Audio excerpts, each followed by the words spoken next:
के नाम में मेरा सलाम कबूल हो। मैं प्रभु का बहुत आभारी हूँ और धन्यवाद करता हूँ कि उसने फिर से हम सबों को ये मौका दिया है कि हम एक साथ एकत्रित होकर उसके वचन के ऊपर ध्यान करते हैं।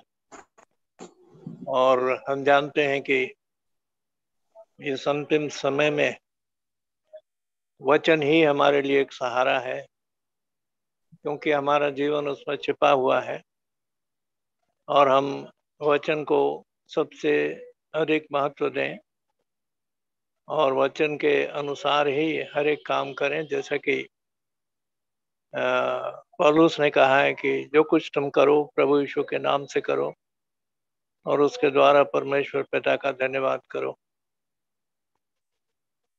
मैं आज शाम को यूहन्ना रचित सुसमाचार उसके दूसरे अध्याय के पहले 11 पद पढ़ना चाहता हूँ। यूहन्ना रचित सुसमाचार उसका दूसरा अध्याय और उसके पहले 11 पद।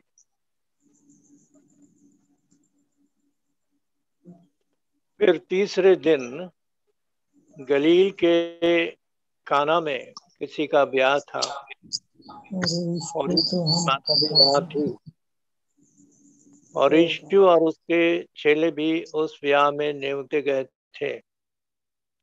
जब दाखरस घट गया तो यीशु की माता ने उससे कहा कि उनके पास दाखरस नहीं रहा।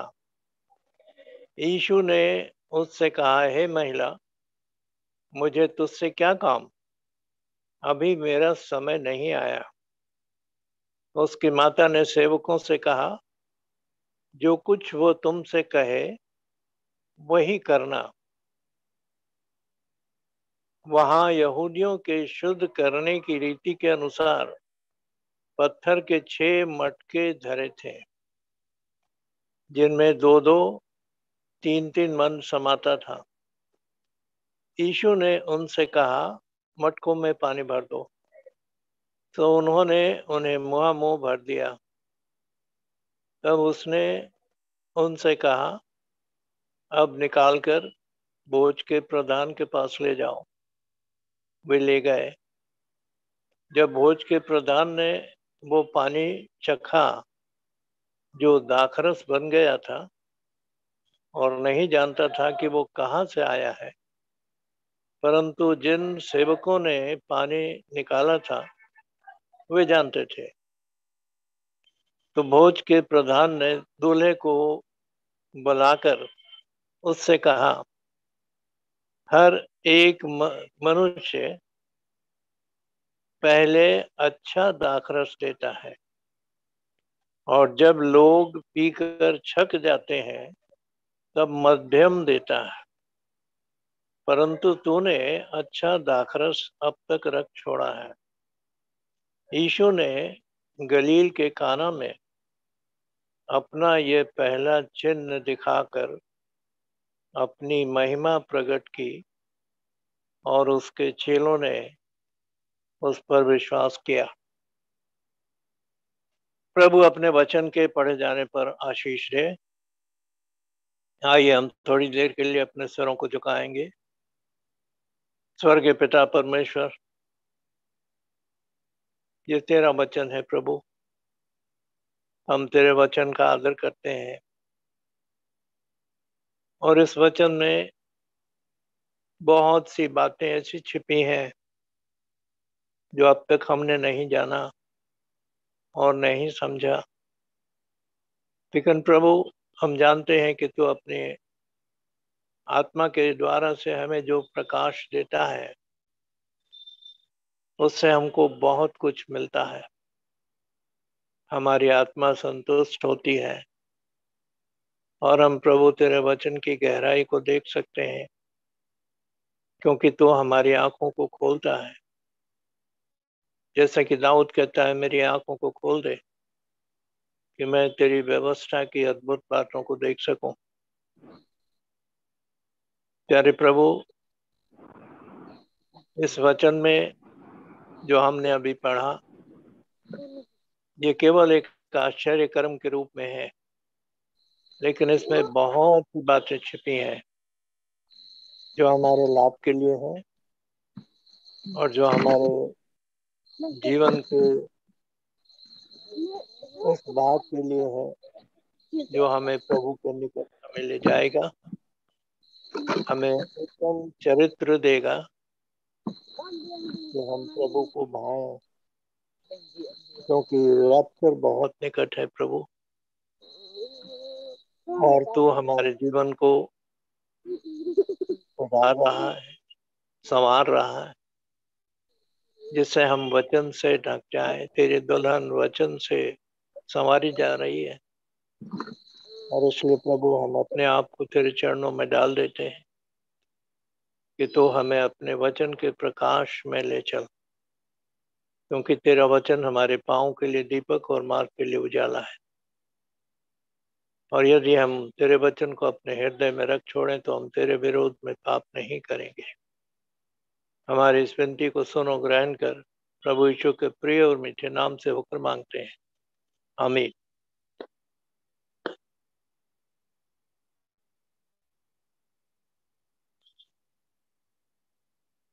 आज शाम को हम लोग प्रभु के एक आश्चर्य कर्म के ऊपर ध्यान देना चाहते हैं। और ये आश्चर्य कर्म जो है, ये पहला आश्चर्य कर्म है जो प्रभु यीशु मसीह ने गलील के काना नगर में दिखाया, कि उसने पानी को दाखरस में तब्दील कर दिया, बदल दिया। और केवल दाखरस को तब्दील नहीं किया, लेकिन उसको बेस्ट क्वालिटी का बनाया। सबसे उत्तम क्वालिटी जो थी, किस्म जो थी, वो प्रभु यीशु मसीह ने बनाई। यानी इस आश्चर्य कर्म के द्वारा से हम ये सीखते हैं कि अगर हमें क्वालिटी चाहिए, अगर हमारा चरित्र बदलना है और बेस्ट क्वालिटी का होना है, तो हमें प्रभु यीशु मसीह के पास आना होगा। जैसे पानी जैसी साधारण वस्तु जब प्रभु यीशु मसीह के संपर्क में आती है, तो वो बेस्ट क्वालिटी वाइन के रूप में परिणित हो जाती है, बदल जाती है। इस आश्चर्य कर्म को यूहन्ना ने क्यों चुना, इसकी बैकग्राउंड को भी हमें थोड़ा सा जानना जरूरी है। हमारी बाइबल में न्यू टेस्टामेंट के पहली 4 पुस्तकें जो हैं, उसको हम सुसमाचार की पुस्तकें कहते हैं, गॉस्पल्स कहते हैं। सुसमाचार की पुस्तकें हैं मत्ती, मरकुस, लूका और यूहन्ना। लेकिन इन चारों में यूहन्ना सबसे अंत में लिखा गया, लगभग 95 एडी के। और पहली 3 पुस्तकें जो हैं वो लगभग 65 ईस्वी के आसपास में लिखी गई थी। मरकुस सबसे पहले लिखा गया था, उसके बाद लूका और मत्ती आता है, जो लगभग 75 एडी के आसपास में लिखा गया। लेकिन जो पहली 3 सुसमाचार हैं, उनका दृष्टिकोण प्रभु यीशु मसीह के जीवन और चरित्र पर एक जैसा है। इसलिए इसको कहते हैं, इन तीनों को कहते हैं सिनॉप्टिक गॉस्पल्स। सिनॉप्टिक का मतलब होता है एक ही दृष्टिकोण से देखना। और वो दृष्टिकोण जो है, उसको हम कहेंगे कि प्रभु यीशु मसीह के का जो मनुष्यत्व है, उसके ऊपर अधिक ध्यान दिया गया। और ये प्रमाणित किया गया है कि इस नाम का कोई व्यक्ति इस संसार में मनुष्य बनकर आया, जो परमेश्वर का स्वरूप है। इतिहास का इसका एक प्रमाण देता है और इसलिए उसको सिनॉप्टिक कहा गया। सुन ऑप्टिक, ऑप्टिक का मतलब होता है देखना और सुन का मतलब होता है टुगेदर। ये यूनानी दो शब्दों के मिलन से ये बना है। लेकिन जब यूहन्ना का सुसमाचार लिखा गया उस समय तक मसीहियत काफी बढ़ चुकी थी और जैसा कि हमें पहला यूहन्ना उसके चौथे अध्याय में मिलता है कि एंटी क्राइस्ट स्पिरिट ने अपना काम करना शुरू कर दिया था। जहां यूहन्ना कहता है कि हे भाइयों, हर एक आत्मा की प्रतीति न करो, क्योंकि बहुत से लोग निकल पड़े हैं जो ये मानते हैं कि यीशु शरीर में होकर नहीं आया, परंतु जो आत्मा ये मान लेती है कि यीशु शरीर में होकर आया वो परमेश्वर की ओर से, और जो आत्मा नहीं मानती है वो परमेश्वर की ओर से नहीं है। इसी से तुम परमेश्वर की आत्मा और दुष्ट की आत्मा का प्रभाव पहचान सकते हो। तो पहली शताब्दी में ही बहुत कुछ बिगाड़ शुरू हो चुका था कलीसिया में और एक ऐसा ग्रुप पैदा हो गया था जिसको नॉस्टिक्स कहते हैं। नॉस्टिक्स का मतलब होता है, वो ये विश्वास करते थे कि उद्धार पाने के लिए हमें ज्ञान की जरूरत है, बिना ज्ञान के हम उद्धार नहीं पा सकते। यानी हमें पढ़ा लिखा होना है, अनपढ़ नहीं होना है। और जो पढ़े लिखे हैं उनको सुसमाचार समझ में आएगा, जो पढ़े लिखे नहीं हैं उनको सुसमाचार समझ में नहीं आएगा। तो इस प्रकार से ये एक बड़ी गलत धारणा रखते हुए ये ग्रुप पैदा हो गया था, जिसको ध्यान में रखकर यूहन्ना ने अपना सुसमाचार लिखा। और इसलिए उसका दृष्टिकोण ऐतिहासिक नहीं है, यीशु मसीह के मनुष्यत्व को वो नहीं बताता है, लेकिन वो यीशु मसीह को अलौकिक स्वर्गीय बताता है। आप जानते हैं कि पहली 3 शताब्दी में मसीहियों को बहुत सताया गया और जिसमें नीरो नाम जो सम्राट था उसका सताना सबसे कठिन माना गया है इतिहास में, चर्च के इतिहास में। उसने संत पौलुस को मरवा डाला। 67 एडी में उसने उसका सर कटवा दिया, लेकिन वो स्वयं ही 68 में 1 साल के बाद उसने खुदकशी कर ली और नीरो का समापन हो गया। लेकिन दूसरे सम्राट जो है वो भी रोमी राज्य के सताने वाले थे मसीहियों को, और सताना खत्म नहीं हुआ था और होते होते लगभग 312 ईस्वी तक आ गई और रोमी राज्य में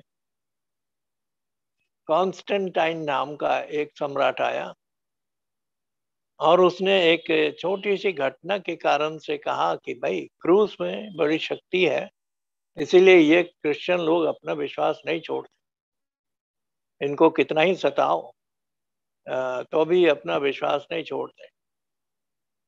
और इसलिए उसने जब सपना देखा था कि वो लड़ाई में जाता है और उसके सिपाहियों के हेलमेट पे क्रूस बना हुआ है, तो वो लड़ाई में जीत जाता है।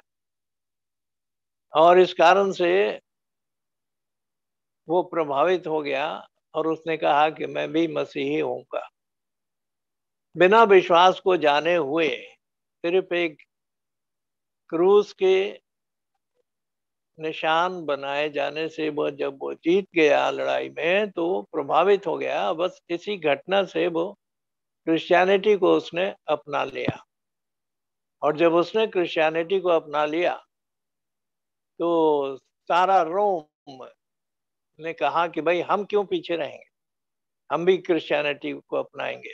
तो इस तरीके से बिना विश्वास को जाने हुए उन्होंने मसीहत को ग्रहण कर लिया। लेकिन अब हुआ क्या कि वो अपने साथ सारे त्योहार ले आए जो वो अन्य जातियों के रूप में मानते थे। वो सूरज की पूजा करते थे और 25 दिसंबर को सूरज की पूजा होती थी। 21 से लेकर के 25, तो 25 वो फाइनल होता था, क्योंकि ज्योग्राफी के हिसाब से देखा जाए तो 6 महीने तक दिन बड़ा होता है और 6 महीने तक दिन छोटा होता है। तो अभी जो प्रोसेस है, अभी जैसे आज सितंबर 11, तो अभी दिन छोटे होते जा रहे हैं और होते होते होते होते 21 दिसंबर को सबसे छोटा दिन होगा, सबसे बड़ी रात होगी। और 22 दिसंबर से दिन बड़ा होना शुरू होगा।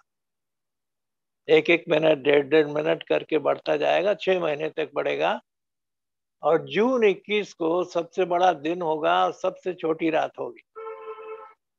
तो सूरज की जो उपासना होती थी अन्य जातियों के द्वारा से, पेगन रिलीजन जिसको कहते हैं, तो यहाँ से उसका बर्थडे मनाया जाता था और 25 को वो फाइनल होता था।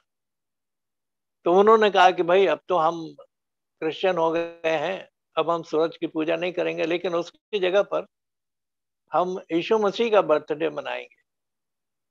और यहाँ से 25 दिसंबर शुरू हो गया, यीशु मसीह का बर्थडे मनाया जाने लगा, जो आज तक बड़ी धूमधाम से 25 दिसंबर को सारा मसीही समाज मनाता है।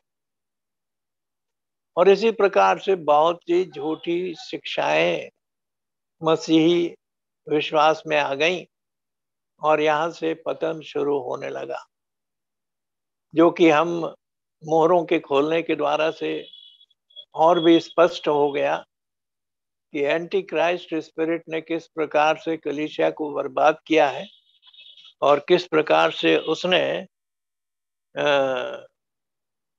कलीसिया को के विश्वास को बिगाड़ा है। और इसलिए जी, मेरी आवाज आ रही है आप लोगों को? आ रही है ब्रदर। आ रही है जी, आ रही है। ठीक है। तो इस प्रकार से मसीही समाज में बिगाड़ शुरू हो गया और इसलिए इनको ध्यान में रखते हुए यूहन्ना ने यह सुसमाचार लिखा था, जो यीशु मसीह के स्वर्गीय होने का प्रमाण देता है। तो जब कॉन्स्टेंटाइन क्रिश्चियन हो गए तो मसीहियों का सताना बंद हो गया और कॉन्स्टेंटाइन ने 316 ईस्वी में क्रिश्चियनिटी को स्टेट रिलीजन करके डिक्लेयर कर दिया कि अब ये स्टेट का रिलीजन, कोई किसी मसीही को नहीं सताएगा। और जब ऐसी बात हो गई तो मसीही समाज रिलैक्स्ड हो गया। मसीही लोग कहने लगे अब तो हमें कोई नहीं सताएगा, आओ हम कुछ धार्मिक बातों को के ऊपर विचार करें, अपने डॉक्ट्रिन्स के ऊपर विचार करें। तो इस प्रकार से एक कंट्रोवर्सी पैदा हुई और वो थी ये कि क्या यीशु मसीह मनुष्य था या यीशु मसीह परमेश्वर था। तो एक बिशप एरियस करके थे जिन्होंने ये कहना शुरू किया कि यीशु मसीह मनुष्य था। बिशप अथनेशियस जो थे वो कहने लगे नहीं, यीशु मसीह परमेश्वर। इस प्रकार से ये कंट्रोवर्सी पैदा हो गई और बहुत से थियोलॉजियंस एरियस की तरफ हो गए, बहुत से थियोलॉजियंस जो थे वो अथनेशियस की तरफ हो गए। इस प्रकार से कंट्रोवर्सी बढ़ने लगी तो कॉन्स्टेंटाइन ने कहा कि भाई आप लोग क्यों लड़ते हो, मैं एक कॉन्फ्रेंस बुला देता हूँ, इस टेबल पर बैठ के फैसला कर लो। और इसलिए उसने 325 ईस्वी में नाइसिया एक जगह है रोम में और वहां पर ये मीटिंग बुलाई गई और लगभग 318 बिशप वहां जमा हुए और थियोलॉजियंस जमा हुए और मसीही विश्वास की बातों के ऊपर विचार विमर्श होने लगा और विशेष करके इस बात के ऊपर कि क्या यीशु मसीह परमेश्वर है या यीशु मसीह मनुष्य है। तो अंत में यही तय हुआ कि वो पूर्ण मनुष्य भी है, वो पूर्ण परमेश्वर भी है। ठीक है, ये बात तो सही है कि वो पूर्ण परमेश्वर भी है और पूर्ण मनुष्य भी है। और इस तरीके से यहाँ पर और सारी बातें शुरू हो गई। काउंसिल ऑफ नाइसिया से प्रेरितों का विश्वास वचन यहाँ से आरंभ हो गया, जो कि डिनोमिनेशनल कलीसियाओं में दोहराया जाता है, मेथोडिस्ट चर्च में, सीएनआई चर्च में, पेंटिकॉस्टल लोगों के चर्च में। ये इसके पहले कोई विश्वास वचन नहीं था। और फिर एक और मीटिंग हुई कॉन्स्टेंटिनोपल में 381 में, उसमें और कुछ डॉक्ट्रिन्स की बातें आई और इस प्रकार से संतों से प्रार्थना करना और त्योहारों को मानना और ये बहुत सी बातें आई जिससे कि मसीही समाज का बिगाड़ होता गया और चौथी कलीसिया के युग तक, जिसको कि हम कोलुम्बा का युग कहते हैं, थुआतीरा की कलीसिया जो कि 1520 तक चली, उस तक के समय को अंधकार का युग कहा जाता है। लेकिन परमेश्वर ने चिराग को बुझने नहीं दिया। मार्टिन लूथर का जमाना जब आया तो मार्टिन लूथर के द्वारा से सुधार शुरू हुआ और हम जानते हैं कि मार्टिन लूथर ने इस विशेष बात का प्रचार किया जो कि धर्मी जन अपने विश्वास से जीवित रहेगा, the just shall live by faith. तो जस्टिफिकेशन के ऊपर उसने ज्यादा जोर दिया। और जब जॉन वेस्ली का जमाना आया तो उसने यीशु मसीह के लहू के ऊपर जोर दिया और उसने कहा कि our sins are washed away by the blood of Jesus Christ, यानी यीशु मसीह के लहू से हमारे पाप धोए जाते हैं, हम पवित्र हो जाते हैं। तो पवित्रीकरण जो था वो जॉन वेस्ली की सेवा का प्रभाव था और इस प्रकार से उनके जो अनुयायी थे वो मेथोडिस्ट कहलाए, क्योंकि एंग्लिकन चर्च से ये निकले थे। वो एंग्लिकन प्रीस्ट थे और एंग्लिकन चर्च ने उनको मेथोडिस्ट कहना शुरू किया क्योंकि उनका काम बड़ा मेथोडिकल था और पूरे हफ्ते उनकी कुछ न कुछ मीटिंग हुआ करती थी। तो एंग्लिकन लोगों ने उन्हें मेथोडिस्ट कहना शुरू किया और इस तरीके से ये नाम ही उनका हो गया मेथोडिस्ट। तो उस समय से सुधार शुरू हुआ और फिर तीसरा युग जब आया जो कि पेंटिकॉस्टल युग कहा जाता है, जिसमें कि सातवीं कलीसिया के दूत के द्वारा से पूर्ण सुधार हुआ है, बाइबल की सारी भेद की बातें खोल दी गई हैं और अब हमारे लिए परमेश्वर ने बहुत बड़ा खजाना खोल दिया है जिससे कि हम इन बातों को जानें और सीखें और इसके द्वारा से हम अपने आप को वचन से संवारें जिससे कि हमारा जीवन उसको ग्रहण योग्य हो। तो यूहन्ना के सुसमाचार के अनुसार यीशु मसीह की 7 विशेषताएं जो 7 आश्चर्य कर्मों के द्वारा से प्रकाशित की गई हैं यूहन्ना के सुसमाचार में, ये पहला आश्चर्य कर्म है जो यीशु मसीह ने किया गलील के काना में दाखरस बनाने का काम, यानी कि पानी से दाखरस बनाना। दूसरा जो आश्चर्य कर्म यूहन्ना ने लिखा है वो 4थे अध्याय में पाया जाता है कि जो रोमी राज्य का सेंचुरियन था, उसका लड़का बीमार था, मरने पर था, और वो यीशु मसीह से कहता है कि मेरे बेटे के मरने से पहले चल। यीशु मसीह ने कहा, जा तेरा बेटा जीवित है, और उसी वक्त से उसका बेटा जीवित हो गया। और उसके सर्वेंट आकर के उससे बताते हैं कि तुम्हारा लड़का बिल्कुल ठीक है।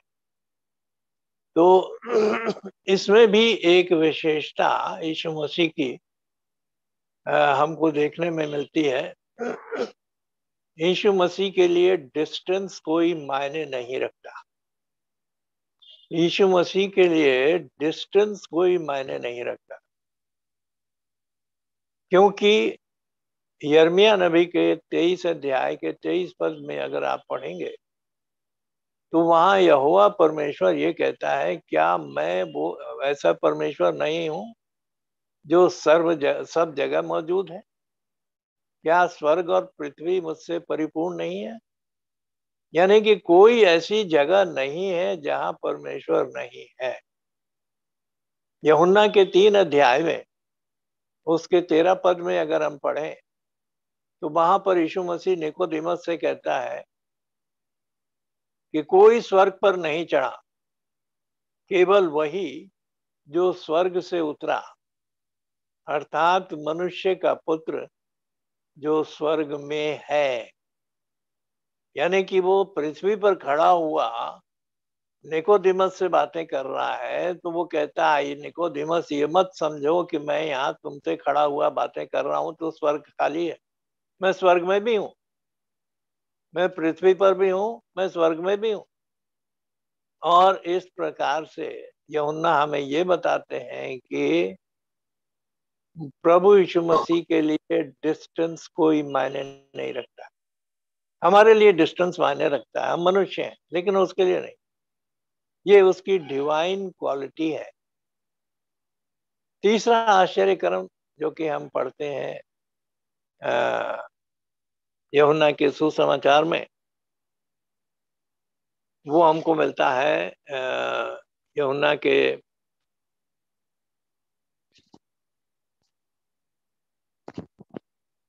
5वें अध्याय में, जहां पर कि एक 38 साल का रोगी था, और जब पोखरे का पानी हिलाया जाता था फरिश्ते के द्वारा तो वो जो पहले उतर जाता था वो चंगा हो जाता था।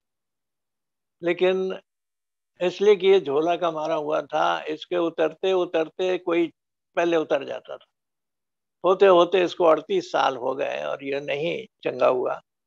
यीशु मसीह ने उस पर तरस खाकर उससे कहा, उठ और अपनी खाट उठाकर चल फिर। वो सबत का दिन था और वो अपना खाट उठाकर चलने फिरने लगा, चंगा हो गया। यानी कि किसी किस्म की मिसफॉर्चून हमारे जीवन में हो तो वो परमेश्वर के लिए कठिन नहीं है। जब यहोवा परमेश्वर इब्राहिम के पास आया, उत्पत्ति के 18 अध्याय में हम इसे पढ़ते हैं, तो उसने कहा कि अगले साल मैं फिर आऊंगा वसंत ऋतु में। वो वसंत ऋतु का समय था। तो इंग्लिश की बाइबल में अगर आप पढ़ेंगे किंग जेम्स वर्जन की बाइबल में, तो वो लिखा हुआ है, according to the time of life. जीवन का समय होता है वसंत ऋतु। पुराने पत्ते झड़ जाते हैं पेड़ों में से और नए कोपले निकलने लगती हैं वसंत ऋतु में। तो उस समय में जीवन उत्पन्न होता है। और ठीक यही चीज जो है, अगर हम प्रभु यीशु मसीह के जन्म के बारे में देखें तो यीशु मसीह का जन्म भी वसंत ऋतु में ही हुआ था, क्योंकि हर एक कलीसिया में ये पढ़ा जाता है पैसेज।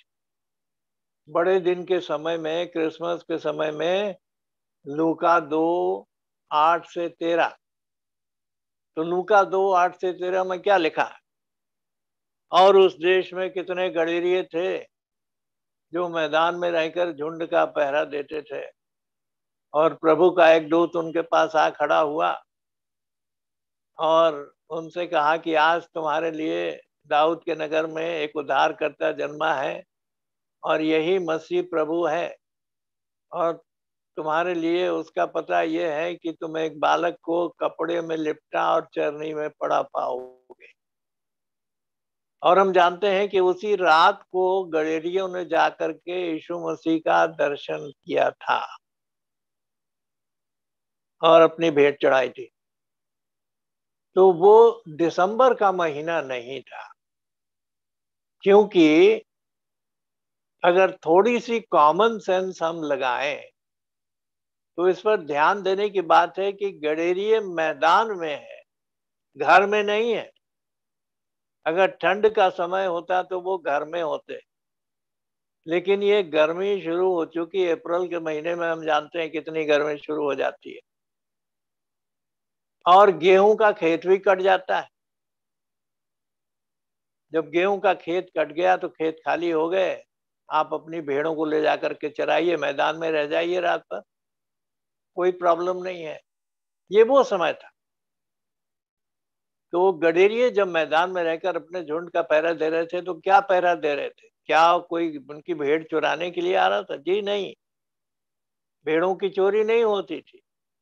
ये भेड़ों के बच्चा देने का समय था, यानी कि नेचुरल भेड़ें भी पैदा हो रही हैं और आत्मिक मेमना भी पैदा हो रहा एक ही समय में। यीशु मसीह का जन्म भी, क्योंकि यूहन्ना ने उसे मेमना कहा। देखो, परमेश्वर का मेमना जो जगत के पाप उठा लिए जाता है। तो यीशु मसीह जो है परमेश्वर का मेमना है, और उसके वध होने से, उसके बलिदान से हमारे पाप क्षमा हुए, हमारी मुक्ति हुई है।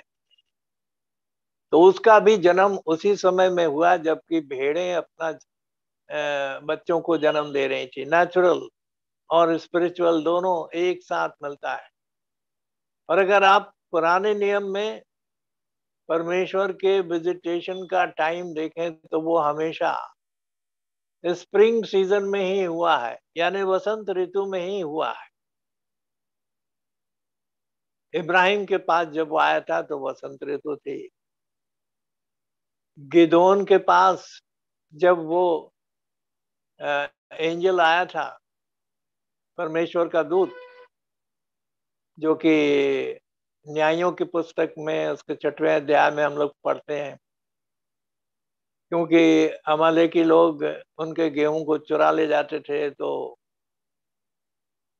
गिदोन जो था गेहूं छिपा रहा था। गेहूं छिपा रहा था। चावल का जिक्र नहीं है बाइबल में, गेहूं का जिक्र है। तो गेहूं कट गए थे और गेहूं छिपा रहा था वो। और उसी समय में परमेश्वर का दूत गिदोन के पास आता है, और उसकी कहानी को हम लोग जानते हैं किस तरीके से उसने गिदोन को हियाव बंधाया कि तू इस्राएल का छुड़ाने वाला होगा, और उसने किया। उसके विषय में हम लोग अभी नहीं देखेंगे, लेकिन विजिटेशन को देखेंगे कि विजिटेशन जो है वो वसंत ऋतु में ही हुआ। एलिया एलिशा ने जो उस स्त्री के बालक को जीवित किया था, वो भी वसंत ऋतु का ही समय था। यानी जितने भी विजिटेशन आपको दिखेंगे पुराने नियम में, वो वसंत ऋतु में ही हुए हैं। तो याद रखिए, प्रभु यीशु मसीह कभी बदलता नहीं। वो आज, कल और युगानुयुग एक सा है। उसका नमूना कभी नहीं बदलेगा। और हम यही आशा करते हैं कि जब उसका आगमन होगा तो वो भी वसंत ऋतु में ही होना चाहिए, क्योंकि वो कभी बदलता नहीं। लेकिन अब हम चौथे आश्चर्य कर्म की तरफ जाएं, जो 6वें अध्याय में मिलता है। यूहन्ना के 6वें अध्याय में वो है 5,000 को 5 रोटी और 2 मछली से खिलाना। यानी कि उस आश्चर्य कर्म के द्वारा यूहन्ना हमें ये सिखाता है कि Jesus Christ is the master of all material goods. यानी यीशु मसीह जो है सब भौतिक वस्तुओं का स्वामी है। 5 रोटी और 2 मछली, इससे 5,000 लोगों के पेट भर गए। और मैं सोचता हूं कि 10,000 लोग होंगे, क्योंकि बच्चों को और स्त्रियों को नहीं जोड़ा गया। तो अगर सबको मिलाया जाए तो लगभग 10,000 लोगों ने खाना खाया, और 12 टोकरे बचे भी। तो ये यूहन्ना हमें बताना चाहते हैं कि यीशु मसीह सारी भौतिक वस्तुओं का स्वामी है, मालिक है। हम क्यों भौतिक वस्तुओं के पीछे जाएं? हम स्वामी के पीछे क्यों नहीं जाते? हम स्वामी के पास जाएं जो कि भौतिक वस्तुओं का स्वामी है। तो भौतिक वस्तुएं ऑटोमेटिकली आपको मिल जाती हैं। अगर स्वामी मिल गया तो भौतिक वस्तुएं भी आपको मिल जाएंगी। लेकिन वही भीड़ जब दूसरे दिन यीशु मसीह के पास आई तो भौतिक रोटी ही खाना चाहती थी, शारीरिक रोटी ही खाना चाहती। लेकिन यीशु मसीह ने दूसरे दिन कफरनहूम में उनसे कहा कि मैं जानता हूं कि तुम मुझे क्यों खोज रहे हो। नाशमान भोजन के लिए यत्न मत करो, परंतु उस भोजन के लिए जो सदा काल तक ठहरता है। जीवन की रोटी मैं हूं जो स्वर्ग से उतरी है। जब तक तुम इस रोटी को नहीं खाओगे तुम्हारे अंदर जीवन नहीं होगा। अब यीशु मसीह उनको आत्मिक रोटी के विषय में बता रहे हैं, लेकिन उनकी वो उस बात की भूख नहीं थी।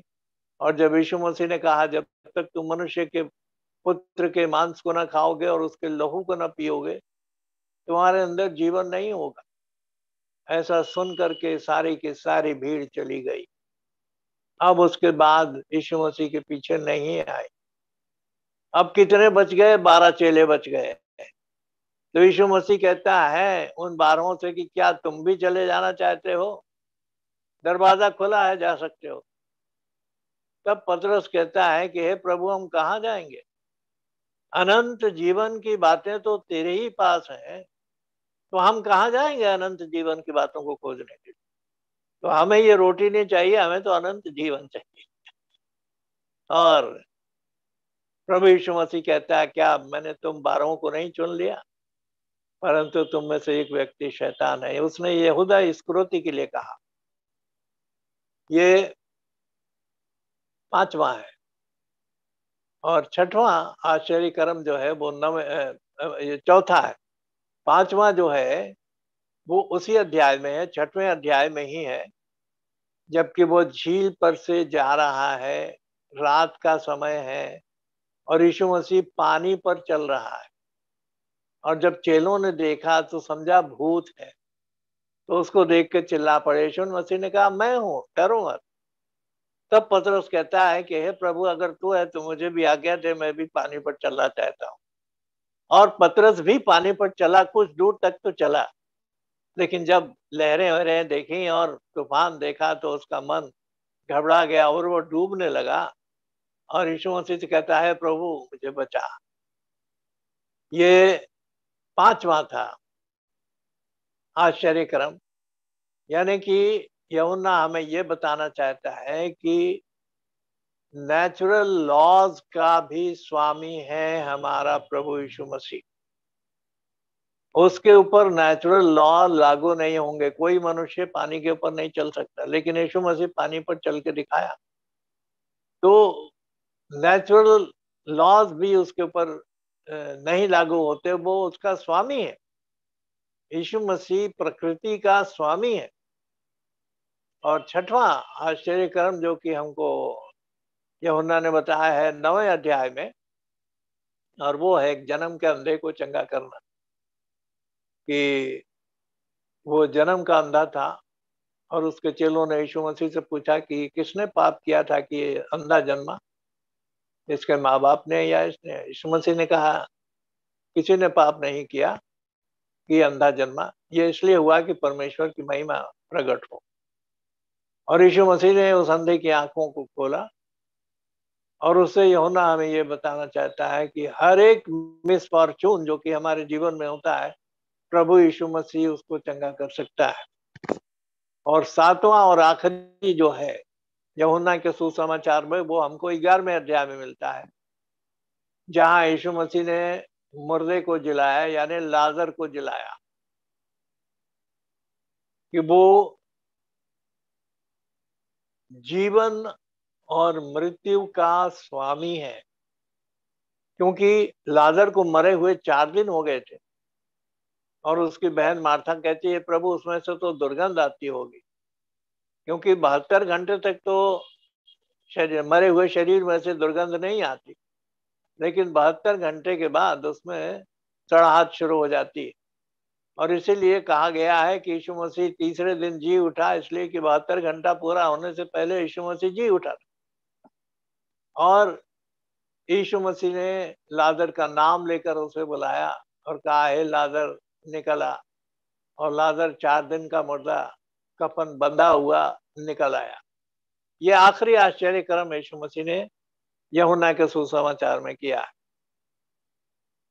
इसके बाद और भी आश्चर्य कर्म है, लेकिन वो उतने सिग्निफिकेंट नहीं है। जैसे कि रिजरेक्शन के बाद यीशु मसीह ने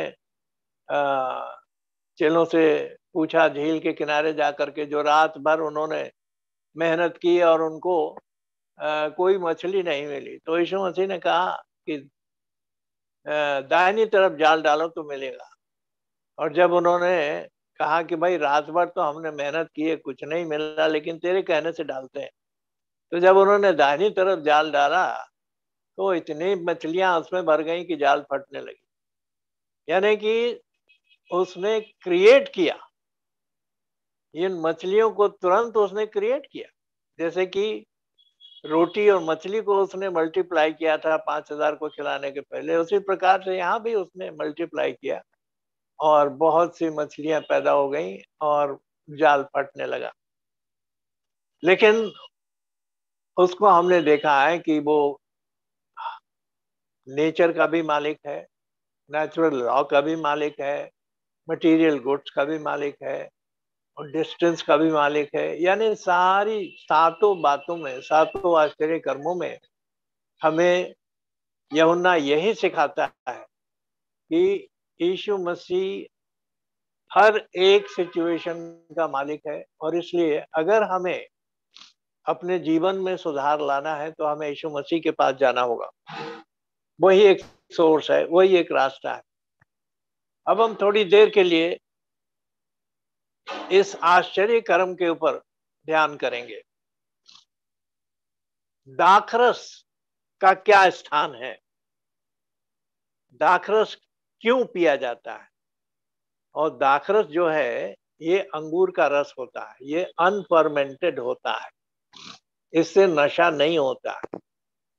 लेकिन जैसे कि हमारे घरों में कोई आए तो हम एक कप चाय पिलाते हैं या एक कप कॉफी पिलाते हैं या शरबत पिलाते हैं, ये तो अतिथि सत्कार होता है। तो उनके यहाँ भी यही चलता था। पैलेस्टाइन में इतना अंगूर होता है, बड़े से बड़े गुच्छे वहां होते हैं अंगूर के, और हर घर में ये वाइन होती है।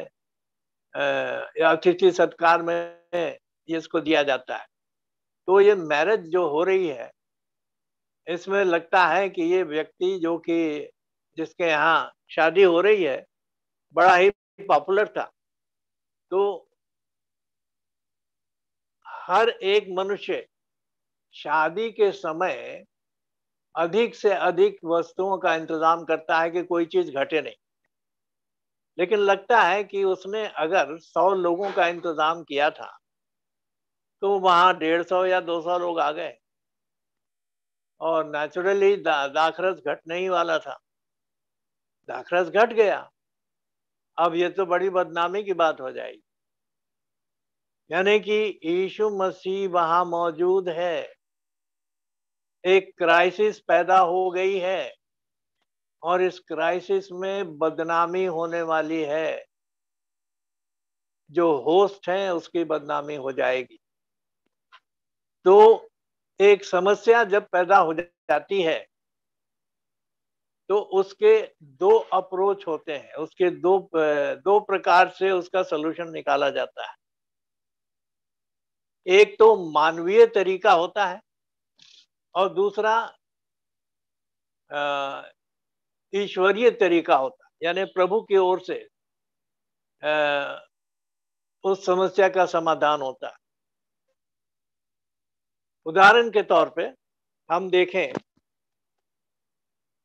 कि बागे अदन में जब पाप हुआ तो आदम और हवा को बोध हुआ कि वे नंगे हैं। इसके पहले उनको नहीं मालूम था कि वे नंगे। और अब वहां पर कपड़े तो थे नहीं, तो जो अंजीर का पेड़ होता है उसके पत्ते बड़े बड़े होते हैं, जैसे पलाश का पत्ता होता है बड़ा बड़ा, उसी प्रकार से उसका भी पत्ता था। अंजीर का पत्ता भी बड़ा बड़ा होता है। तो उन्होंने उसको लेकर के लंगोट बना लिए और अपने नंगापन को छिपा लिया। यानी ये मनुष्य का तरीका है। मनुष्य का जो तरीका होता है किसी प्रॉब्लम को सॉल्व करने का, वो टेम्पररी होता है, थोड़े समय का होता है। लेकिन जब परमेश्वर उनकी नंगाई को ढांपा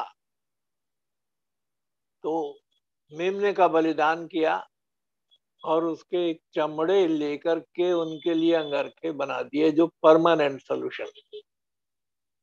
तो परमेश्वर के द्वारा से जो होता है काम वो उत्तम होता है, सबसे बढ़िया होता है, लास्टिंग होता है। लेकिन मनुष्य के द्वारा से जो सोल्यूशन निकलता है वो टेम्पररी होता है, थोड़े समय का होता है। तो अब यहाँ क्राइसिस पैदा हो गई थी, एक उलझन पैदा हो गई थी कि दाखरस तो घट गया, और अगर मनुष्य के विचार से देखा जाए तो अब उनके पास कोई दूसरा चारा नहीं था कि वो किसी को बाजार भेजें और बाजार से खरीद करके लाया जाए दाखरस। तो जब तक कोई बाजार जाएगा और लेकर के आएगा तब तक तो लोगों को मालूम हो जाएगा कि भाई दाखरस नहीं रहा, ये तो बदनामी वाली बात हो जाएगी। लेकिन यीशु की माता ने तुरंत यीशु से कहा कि उनके पास दाखरस नहीं रहा, क्योंकि यीशु की माता जानती थी कि वो क्या करेगा। और यीशु ने उससे कहा, है महिला, मुझे तुझसे क्या काम, मेरा समय अभी तक नहीं आया। और तब यीशु की माता ने सेवकों से कहा कि जो कुछ वो तुमसे कहे वही करना। इसमें एक भेद है। जो कुछ वचन में लिखा है इसमें न कुछ हमें बढ़ाना है न कुछ घटाना है। जो कुछ वो तुमसे कहे वही करना, ना उसके ऊपर क्वेश्चन करना और ना उसमें कुछ बढ़ाना और ना कुछ घटाना। अगर हम ये एटीट्यूड ले लें तो मिरेकल होगा, तो आश्चर्य कर्म होगा। और इसलिए लिखा है कि वहां पर यहूदियों की शुद्ध करने की रीति के अनुसार पत्थर के 6 मटके धरे हुए थे, जो कि शुद्धिकरण के लिए थे, जिनमें दो दो दो तीन तीन मन पानी समाता था, लेकिन खाली थे। अब ये मटके जो थे मिट्टी के भी होते हैं। कुम्हार लोग मिट्टी का भी मटका बनाते हैं, बड़ा बड़ा पानी रखने के लिए। लेकिन मिट्टी का मटका टूट सकता है, फूट सकता है, पत्थर का नहीं टूटेगा। पत्थर तो मजबूत है। और यीशु मसीह ने कहा था कि मैं अपनी कलीसिया इस पत्थर पर बनाऊंगा और अधोलोक के फाटक उस पर प्रबल ना होंगे। तो यीशु मसीह की कलीसिया पत्थर पर बनी है। वो पत्थर क्या है? वो आज तक डिनोमिनेशन के लोगों ने नहीं समझा। मत्ती के 16 अध्याय के 16 पद में लिखा है अगर आप 11-12 पद से पढ़िएगा, 13 पद से पढ़िएगा, तो वहां लिखा है कि कैसरिया के फिलिपी में यीशु ने अपने चेलों से पूछा कि लोग मनुष्य के पुत्र को क्या कहते हैं। तो उन्होंने उत्तर दिया कि कोई कुछ कहता है, कोई कुछ कहता है, कोई कुछ कहता है। यानी कि फरीसी सदूकी लोग जो हैं, शास्त्रीय लोग, ये कहते हैं कि वो हो सकता है यिर्मयाह हो, यशायाह हो, यूहन्ना बपतिस्मा देने वाला हो, या नबियों में से कोई एक नबी हो। लेकिन यीशु मसीह ने कहा कि तुम मुझे क्या कहते हो। वो तो गड़बड़ी में है और उनकी समझ में आएगा नहीं कि मैं कौन हूं, लेकिन तुम्हारा क्या विचार। तो पतरस ने कहा कि तू जीवते परमेश्वर का पुत्र मसीह है। तो यीशु मसीह ने कहा, हे शमौन योना के पुत्र, तू धन्य है, क्योंकि मांस और लहू ने, मनुष्य की बुद्धि ने तुझको ये प्रकट नहीं किया कि मैं कौन हूं, लेकिन मेरे स्वर्गीय पिता ने तुझ पर यह प्रकट किया कि मैं कौन हूं। और इसलिए तो ठीक उचित उत्तर दे पाया। और इसलिए मैं भी कहता हूं कि तू पत्थर है, और मैं इस पत्थर पर अपनी कलीसिया बनाऊंगा, और अधोलोक के फाटक उस पर ना प्रबल ना होंगे। तो वो पत्थर क्या है? क्या पतरस पत्थर है? जी नहीं, पत्थर पतरस नहीं है। पत्थर वो प्रकाशन है जो पतरस को मिला। और आज एंड टाइम मैसेज में केवल हम प्रकाशन के ऊपर विश्वास करते हैं, मनुष्य की बुद्धि के ऊपर विश्वास नहीं करते, और नहीं ट्रेडिशन के ऊपर विश्वास करते हैं। क्योंकि प्रभु यीशु मसीह ने कहा कि तुमने अपनी रीति रिवाजों से जो तुमने बनाई है, परमेश्वर के वचन को बिल्कुल निरर्थक कर दिया है। और आज की कलीसियाओं में भी ठीक वही काम हो रहा है। क्रिसमस आएगा तो क्रिसमस मना लेंगे, गुड फ्राइडे आएगा तो गुड फ्राइडे मना लेंगे, ईस्टर आएगा ईस्टर मना लेंगे, जितने और त्योहार आते हैं उनके, रोमन कैथोलिक चर्च में बहुत सारे और त्योहार होते हैं, उनको वो मनाते रहते हैं। लेकिन उससे लाभ क्या होता है? क्रिसमस तो हर साल आएगा और जाएगा। ये अपने शारीरिक लाभ के लिए और अपने मनोरंजन के लिए लोग इसका प्रयोग करते हैं। उससे आत्मिक लाभ कुछ नहीं होता, और उसे गलत शिक्षा दी जाती है का आभास होता है। क्योंकि यीशु मसीह का जन्म दिसंबर में हुआ ही नहीं। ये तो एक शैतान की जाल है जो उसने फैला रखी है, लोगों की आंखों को अंधा कर रखा है, जिससे कि वो सच्चाई को ना जाने। और ठीक इसी प्रकार से उसने बपतिस्मे को भी पिता पुत्र पवित्र आत्मा के नाम से उन्हें दे रखा है, जिससे कि वो यीशु मसीह के नाम को न लें। सामर्थ और कुवत जो है वो नाम में है, न कि टाइटल में। तो टाइटल तो उसने दे दिया, पिता पुत्र पवित्र आत्मा की, तुम इसी में बपतिस्मा दो, इससे मुझे कोई नुकसान नहीं है, इसमें मुझे फायदा ही फायदा है। लेकिन यीशु मसीह के नाम से मत देना। यीशु मसीह का नाम उसने उड़ा दिया, और आज सारा मसीही समाज पिता पुत्र पवित्र आत्मा के नाम से बपतिस्मा देता है। अरे भाई, शैतान भी तो पिता है, शैतान भी तो पुत्र की उपाधि रखता है, शैतान भी तो पवित्र आत्मा का रूप धरता है, एक स्वर्गदूत का रूप धर के आता है। तो वो भी तो कॉपी करता है इन तीनों टाइटल का। तो इसमें कैसे मालूम होगा कि आप परमेश्वर के नाम से बपतिस्मा दे रहे हैं? क्योंकि ये पिता तो टाइटल कॉमन टाइटल है, किसी को भी लागू हो सकता है। अरे भाई, जिसके पास बच्चे होंगे उसको पिता कहा जाएगा। तो शैतान के पास भी बच्चे हैं तो इसलिए वो पिता कहा गया है। परमेश्वर के पास भी बच्चे हैं तो वो पिता कहा गया। तो इस तरीके से ये टाइटल में बपतिस्मा नहीं होना चाहिए, ये गलत बपतिस्मा है। बपतिस्मा यीशु मसीह के नाम से होना चाहिए, क्योंकि जीवन नाम में है, और उसके द्वारा से हमारा उद्धार होता है। तो प्रभु यीशु मसीह ने जो उसकी 3.5 साल की सेवा इस पृथ्वी पर हुई, एक ही उद्देश्य था कि खोए हुए मनुष्य को किस प्रकार से परमेश्वर पिता से मिलाए, परमेश्वर के राज्य का अधिकारी बनाए। मरकुस के सुसमाचार में उसके पहले अध्याय के 14-15 पद को अगर आप पढ़ेंगे तो वहां यीशु मसीह का उद्देश्य बताया गया है कि उसके प्रचार करने का उद्देश्य क्या था। वहां ये लिखा हुआ है कि यूहन्ना के पकड़वाए जाने के बाद यीशु ने गलील में आकर ये प्रचार करना शुरू किया कि समय पूरा हुआ है और परमेश्वर का राज्य तुम्हारे निकट आ गया है, इसलिए मन फिराओ और सुसमाचार पर विश्वास करो। मन फिराओ और सुसमाचार पर विश्वास करो, क्योंकि परमेश्वर का राज्य तुम्हारे पास आ गया। तो परमेश्वर का राज्य ही यीशु मसीह की 3.5 साल की सेवा का सेंट्रल पॉइंट है। किस प्रकार से हम परमेश्वर के राज्य के अधिकारी हो सकते हैं, और इस गोल को प्राप्त करने के लिए यीशु मसीह ने 3 तरीके अपनाए। और वो 3 तरीका जो है, पहला तरीका जो है जिसको ब्रदर ब्रानम ने फर्स्ट पुल या सेकंड पुल या थर्ड पुल कहा है। तो ये फर्स्ट पुल और सेकंड पुल और थर्ड पुल क्या है? इसमें आत्मिक भेद छिपा हुआ है। प्रभु यीशु मसीह को लोगों को परमेश्वर के राज्य के विषय में बताना है। किसको बताएंगे? जब तक कि लोग नहीं होंगे।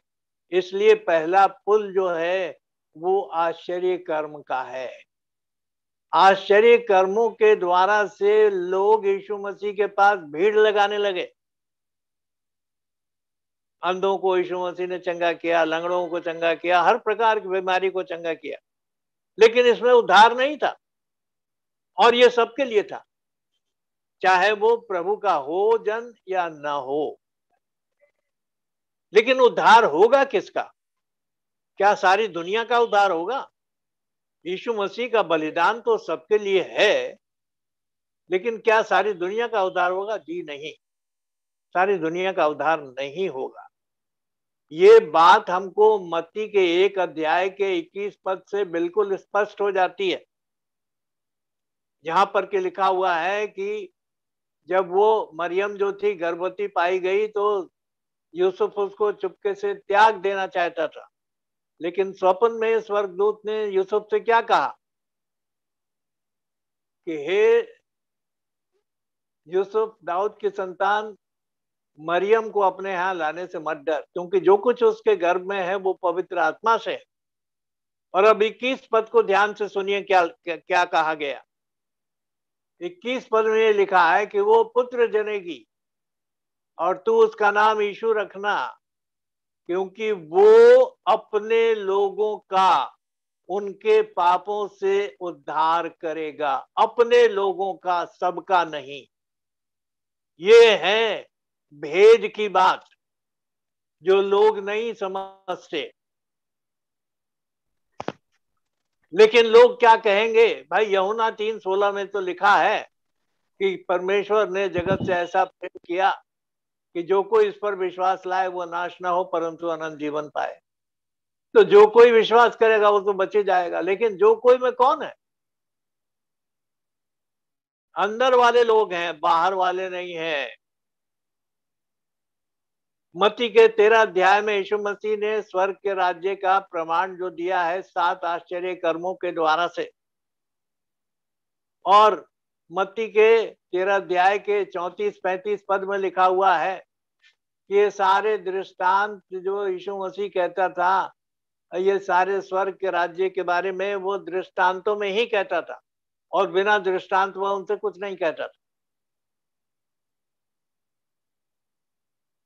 तो चेले यीशु मसीह के पास आकर पूछते हैं, मरकुस के 4 अध्याय के 10 से 12 पद को पढ़ के देखिए, तो वहां लिखा है कि जब वो अकेला था तो उसके साथियों ने 12 समेत आकर उससे पूछा कि हे प्रभु, तू दृष्टांतों में क्यों बातें करता है?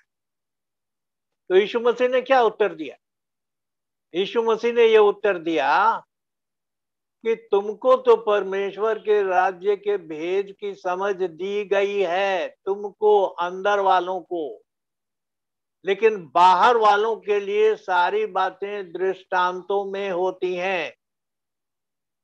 कि वे देखते हुए देखें और उनको सुझाई न पड़े, कानों से सुने भी और न समझें, कहीं ऐसा न हो कि वे फिरें और मैं उन्हें क्षमा करूं।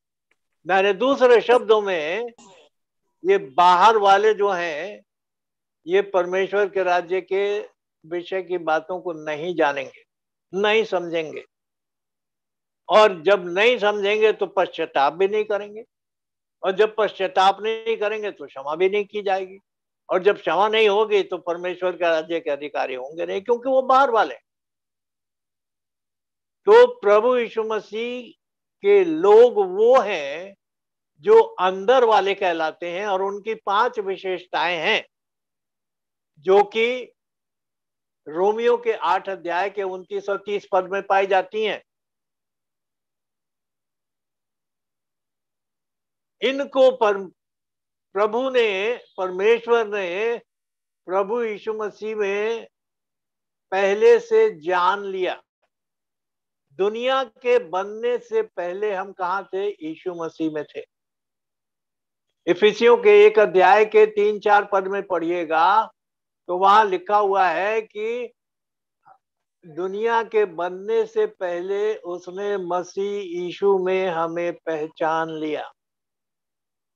तो ये पहली विशेषता है कि हमारे अंदर परमेश्वर का अंश है, उसका बीज है, और इसलिए उसने दुनिया के बनने से पहले हमें यीशु मसीह में पहचान लिया। और जिनको उसने पहचान लिया उनको उसने पहले से ठहराया कि वे उसके पुत्र के स्वरूप में हो, कि वो सब भाइयों में पहला उठाओ। और जिनको उसने पहले से ठहराया उन्हें बुलाया भी, और जिन्हें बुलाया उन्हें धर्मी भी ठहराया, और जिन्हें धर्मी ठहराया उन्हें अपनी महिमा भी दी। ये 5 विशेषताएं हैं अंदर वाले लोगों के लिए, जो कि जिनके पाप क्षमा होंगे और जो स्वर्ग के राज्य में प्रवेश होंगे। तो ये आश्चर्य कर्म जो यीशु मसीह ने किए हैं, ये पहला पुल कहलाता है, केवल मनुष्यों को आकर्षित करने के लिए कि वो भीड़ लगाएं। और जब वो भीड़ लगाते थे तो मत्ती 5, 6 और 7 अध्याय जो है उसको पहाड़ी उपदेश कहते हैं। और जब उसने देखा कि भीड़ जमा हो गई है तो वो पहाड़ पर चढ़ गया, और जब बैठ गया तो उसके चेले उसके पास आए और वो अपना मुंह खोलकर उन्हें परमेश्वर के राज्य के बारे में सिखाने लगा और बताने लगा। तो प्रचार, ये दूसरी चाबी थी कि परमेश्वर के राज्य का प्रचार उसने लोगों को किया। लेकिन मरकुस के 4 अध्याय के 33 और 34 पद में अगर आप पढ़िएगा तो वहां लिखा हुआ है कि ये सारी बातें वो दृष्टांतों में लोगों से कहता था, और बिना दृष्टांत पर उनसे कुछ ना कहता था, परंतु एकांत में वो अपने चेलों को सब बातों का अर्थ समझाता था। ये है तीसरा पुल। तो ये अंतिम समय है, और इस अंतिम समय में हम अंदर वालों को थर्ड पुल का लाभ पहुंचा है। और थर्ड पुल क्या है? परमेश्वर की भेद की बातों का अर्थ का जानना प्रकाशन के द्वारा से। और आज प्रकाशित वाक्य की पुस्तक हमारे लिए एक खुली पुस्तक है। डिनोमिनेशन के लिए अभी भी वो बंद पुस्तक है। प्रकाशित वाक्य के ऊपर प्रचार लगभग नहीं होता है डिनोमिनेशनल चर्चेस, लेकिन हमारे यहाँ सबसे अधिक होता है, क्योंकि ये सारी चर्च का इतिहास बताती है प्रकाशित वाक्य की पुस्तक। पहला अध्याय जो है प्रकाशित वाक्य का, वो प्रभु यीशु मसीह की सेवा काल का है। और 18 पद में वो कहता, देख मैं मर गया था, अब मैं जीवित हूं, और मेरे पास अधोलोक और मृत्यु की चाबियां हैं। स्वर्ग की चाबी तो उसने पतरस को दे रखी है, लेकिन उसके पास कौन सी चाबी है? मृत्यु और अधोलोक की चाबियां मेरे ही पास। और दूसरे और तीसरे अध्याय में लगभग 2000 साल में वो कलीसियाओं में घूमा है, जिसका कि वर्णन पहले अध्याय के 9 या 10 पद में लिखा है कि जब आवाज किसी की सुनाई दी तो यूहन्ना घूमा कि देखें वो कौन है जो मुझसे बातें कर रहा है। तो उसने सोने की 7 दीवटें देखी और मनुष्य के पुत्र सरीखा उनमें कोई घूम रहा था। यानी सातों कलीसियाई काल में वो घूमता रहा है। अपनी कलीसिया को उसने छोड़ा नहीं है, अपनी कलीसिया को वो संवारता रहा है। और इस युग में उसने वचन की सारी भेद की बातों को खोल दिया है, जिससे कि आज हमारे लिए वचन जो है वो एक खुली पुस्तक है और इसके द्वारा से हम परमेश्वर के राज्य में जाने के योग्य हो चुके हैं। दुल्हन ने सफेद जामे पहन रखे हैं और ये सफेद जामे क्या है? प्रकाशित वाक्य के 19 अध्याय के 7 से 9 पद तक पढ़िए तो वो बताता है कि मेमने का ब्याह आ पहुंचा है, क्योंकि उसकी पत्नी ने अपने आप को तैयार कर लिया है और उसको सफेद महीन मलमल के वस्त्र पहनने के लिए दिए गए। ये महीन मलमल क्या है? धार्मिकता के कार्य, और हमारे धार्मिकता के कार्य तो कुछ नहीं है। यशाया के 64 अध्याय के 6 पद में लिखा है कि हमारी धार्मिकता तो मैले चित्रों के समान है, लेकिन जिसने प्रभु यीशु मसीह को पहन लिया है उसने प्रभु यीशु मसीह की धार्मिकता को पहन लिया है और प्रभु यीशु मसीह के विश्वास को पाया है और उसी से हम जीवित हैं और उसी के अनुसार हम परमेश्वर की दृष्टि में धर्मी ठहराए जाते हैं, क्योंकि हमने प्रभु यीशु मसीह की धार्मिकता को पहन लिया। और इसलिए ये पहला आश्चर्य कर्म जो है हमें बहुत सी बातों को सिखाता है। अगर हम बहुत सी बातों के ऊपर ध्यान करने लगेंगे तो रात भर यहाँ बैठे रह जाएंगे। बहुत सी बातें हैं। ये दाखरस जो है किस बात को दर्शाता है? प्रकाशन को दर्शाता है। और जब प्रकाशन मिलता है तो मनुष्य झूम उठता है, मनुष्य डांस करने लगता है आत्मा में होकर के, जैसे दाऊद डांस कर रहा था जबकि यहोवा का संदूक लाया जा रहा था। तो दाऊद डांस कर रहा था, आत्मा में होकर के डांस कर रहा था। मीकल ने उससे बुरा भला कहा, लेकिन उसने कहा कि मैं और भी नीच बनूंगा और परमेश्वर के सामने मैं ऐसे ही खेला करूंगा। आत्मा में वो डांस कर रहा। पेंटिकॉस्ट के दिन जब 120 जनों के ऊपर पवित्र आत्मा आया तो वे भी आत्मा में डांस करने लगे, हालेलुया प्रेज द लॉर्ड बोलने लगे। और वहां 16 भाषा के लोग जो नीचे खड़े थे कहने लगे ये क्या हो रहा, ये लोग तो नई मदिरा के नशे में हैं। तब पतरस खड़ा होता है और कहता है कि अभी तो सुबह का 9 ही बजा है, अभी तो दिन पहर भर चढ़ा है। पहर का मतलब हुआ 3 घंटा, 6 से 3 घंटा, पहर भर दिन चढ़ा है, यानी 9 बजा है सुबह का। तो सुबह कौन पीता है भाई? पीने का समय तो शाम का होता है, जब आदमी काम उम करके आता है, थक जाता है तो थोड़ा पी लेता है तो थोड़ा उसको आराम मिलता है। अभी कौन पिएगा? लेकिन ये जान लो कि ये वो नशा है जो तुमने नहीं पिया है और तुमको नहीं मिला।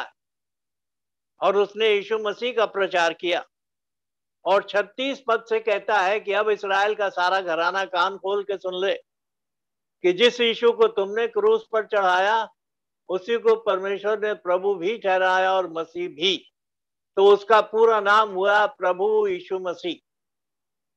जन्म के समय उसे नाम दिया गया था यीशु, लेकिन परमेश्वर ने उसे पवित्र आत्मा से मसा किया तो वो मसीह कहलाया। लेकिन वो है कौन? वो लॉर्ड है, सारी दुनिया का लॉर्ड है, सारी दुनिया का मालिक है। यहोवा, पुराने नियम में वो यहोवा के नाम से जाना जाता है, जिसका ट्रांसलेशन लॉर्ड हुआ है। और वही लॉर्ड है, वही मसीह है, वही यीशु है। पिता का नाम और पुत्र का नाम और पवित्र आत्मा का नाम एक ही है, प्रभु यीशु मसीह। और इसलिए आज परमेश्वर ने हमारे लिए ये भेद खोल दिया है नबी के द्वारा से कि हम सच्चे बपतिस्मे के द्वारा से परमेश्वर के राज्य में प्रवेश करें। और इसलिए ये पहला जो आश्चर्य कर्म है वो ये बताता है कि हर युग में परमेश्वर ने थोड़ा थोड़ा प्रकाशन दिया है, लेकिन अंतिम युग में उसने सारा का सारा भेद खोल दिया है।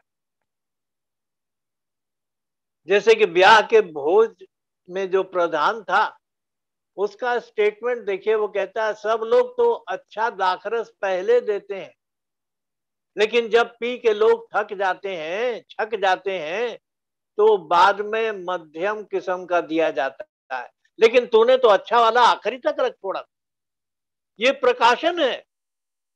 ये वाइन जो है, ये दाखरस जो है, हमको मतवाला बनाती है। कैसे? परमेश्वर के दिए गए प्रकाशन के द्वारा से। और पौलुस कहता है गलतियों के 1 अध्याय में उसके 11-12 पद में, पहले वो 7-8 पद में कहता है कि मुझे ताजुब होता है कि तुम दूसरे सुसमाचार की तरफ बड़ी जल्दी कैसे फिर गए। वो दूसरा सुसमाचार तो है ही नहीं, क्योंकि 8वें पद में वो कहता है यदि स्वर्ग से कोई दूत भी आकर के कोई दूसरा सुसमाचार सुनाए तो वो श्रापित हो, और यदि मैं भी आकर के कोई दूसरा सुसमाचार सुनाऊं तो मैं भी श्रापित, क्योंकि ये प्रकाशन मुझे पर प्रभु की तरफ से डायरेक्टली मिला है, किसी के द्वारा से नहीं मिला है। और इसलिए परमेश्वर का डायरेक्ट प्रकाशन आज इस अंतिम समय के संदेश के द्वारा से हमको और आपको मिला है। हम परमेश्वर का धन्यवाद करते हैं। ये है बेस्ट क्वालिटी वाइन जो आपको मिला है और हमें मिला है, और हम पी के मतवाले हो रहे हैं, और हम सबसे अपने आप को धनवान गिनते हैं, क्योंकि जो प्रकाशन हमें दिया गया है वो किसी डिनोमिनेशन के चर्च को नहीं दिया गया है। परमेश्वर का धन्यवाद हो कि उसने हमको परमेश्वर के राज्य में दाखिल होने के योग्य बनाया है, इस दाखरस के द्वारा से जो अंत के समय में हमको मिला है। हर युग में दाखरस दिया गया, प्रकाशन दिया गया, लेकिन इस युग में बेस्ट क्वालिटी का दाखरस या बेस्ट क्वालिटी का प्रकाशन परमेश्वर ने अपने बच्चों को दिया है, जो उसके अंदर वाले बच्चे हैं। याद रखिए, आप अंदर वाले हैं। प्रभु ने आपको चुना है, प्रभु ने आपको ठहराया है, प्रभु ने आपको बुलाया है। अपनी बुलाहट को याद कीजिए कि परमेश्वर ने आपको किस लिए बुलाया है। परमेश्वर के देह में आपका कोई स्थान है, और जब तक ये दाखरस नहीं पियोगे तब तक आपके अंदर वो प्रकाशन नहीं आएगा, और आप परमेश्वर के लिए उत्तेजित नहीं होगे। परमेश्वर ने ये दाखरस आखिरी जमाने के लिए रखा था, आखिरी कलीसियाई काल के लिए रखा था। अब हम लोग कलीसियाई काल से भी निकल करके ब्राइड एज में आ गए, और इस ब्राइड एज में ये कोई डिनोमिनेशन नहीं है, लेकिन परमेश्वर की शुद्ध कलीसिया है, जिसको कि परमेश्वर ने बेस्ट क्वालिटी का वाइन पीने के लिए दिया है। हमने उस पुस्तक को खा लिया है और इस बेस्ट क्वालिटी वाइन को पी लिया है, और अब हम मतवाले हो रहे हैं। हम परमेश्वर के लिए डांस कर रहे हैं, परमेश्वर की स्तुति और महिमा आत्मा और सच्चाई में होकर करते हैं, और इस तरीके से हम प्रभु के जीवन को प्रकट करते हैं, क्योंकि प्रभु यीशु मसीह का स्वभाव हमारे अंदर आ गया। पौलुस कहता है फिलिपियों के 2:5 में, तुम्हारे अंदर वही स्वभाव हो जो मसीह यीशु का है। और ये दाखरस जो है, जो हमको इस अंतिम समय में मिला है, याद रखिए हमको इतना मतवाला कर देता है कि हम सिवाय आत्मिक बातों को छोड़ और किसी बात की चिंता नहीं करते। कुलुसियों के 3 अध्याय को पढ़ के देखिए तो वहां क्या लिखा हुआ है। जब तुम मसीह के साथ जिलाए गए तो स्वर्गीय वस्तुओं की खोज में रहो, जहां मसीह वर्तमान है, पृथ्वी पर की नहीं। और उन बातों की तरफ अपना मन न लगाओ जो सांसारिक है। हम मसीह के साथ जिलाए गए हैं और इसलिए हमारा ध्येय, हमारी खोज, हमारे विचार, हमारा जीवन उन बातों की तरफ लगा है जो स्वर्गीय हैं, जो हमको प्रभु के निकट ले जाती हैं। और जब हम ये दाखरस पी लेते हैं जो हमको इस अंतिम समय में मिला है, तो याद रखिए हम परमेश्वर के लिए अपने आप को पूरी रीति से अर्पित कर देते हैं कि प्रभु ये जीवन तेरी सेवा के लिए है, तेरी महिमा के लिए है, तू इसे जैसे चाहे वैसे इस्तेमाल कर, क्योंकि तूने हमें मतवाला कर दिया है। अंतिम समय का संदेश ये एक बेस्ट क्वालिटी वाइन है जो कि इस अंतिम समय के बच्चों को दिया गया है। और हम प्रभु का धन्यवाद करते हैं कि उसने हमें और आपको भी ये दाखरस दिया है और हम पीकर मतवाले हुए हैं। और ये आनंद, ये खुशी, ये इत्मीनान, ये जॉय और ये स्वर्गीय आशीष जो हमको मिली है, हम इसमें कितने आनंदित हैं, कितने खुशहाल हैं। प्रभु का हम धन्यवाद करते हैं। प्रभु आप सबों को बड़ी आशीष दे और काश आप इस अंतिम समय के वाइन को जो कि दाखरस है उसको पी करके मतवाले हो जाएं और प्रभु के लिए अपने जीवन को अर्पित कर दें कि उसके द्वारा से प्रभु की महिमा हो और प्रभु की बड़ाई हो। प्रभु आप सबों को बड़ी आशीष दे। आइए हम प्रार्थना करें। स्वर्गीय पिता, हम तेरा धन्यवाद करते हैं कि तूने हमको इस अंतिम समय का संदेश दे करके वो बेस्ट क्वालिटी वाइन हमको दिया है प्रभु, जो और युग में नहीं मिला, लेकिन इस अंतिम युग में तूने हमको दिया है। प्रभु तेरा धन्यवाद हो। होने दे कि हमारा जीवन उससे ग्रसित हो, उससे परिपूर्ण हो जाए कि हम ये जीवन तेरी सेवा के लिए तेरे कदमों में डाल दें प्रभु। होने दे कि इस जीवन के द्वारा से, इस देह के द्वारा से प्रभु की महिमा हो। जैसा पौलुस कहता है पहला कुरिन्थियों के 6 अध्याय के 19 और 20 पद में, क्या तुम नहीं जानते कि तुम्हारा शरीर परमेश्वर का मंदिर है और तुम अपने नहीं हो, क्योंकि दाम देकर मोल लिए गए हो। इसलिए अपने शरीरों से परमेश्वर की महिमा करो।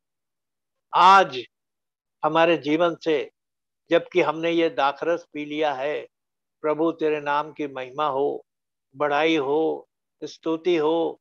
हमारे जीवन से लोग मसीह को जाने, क्योंकि हम मसीह की पत्रियां हैं जिन्हें लोग पढ़ते हैं और प्रभु यीशु मसीह को अपना मुक्तिदाता ग्रहण करें।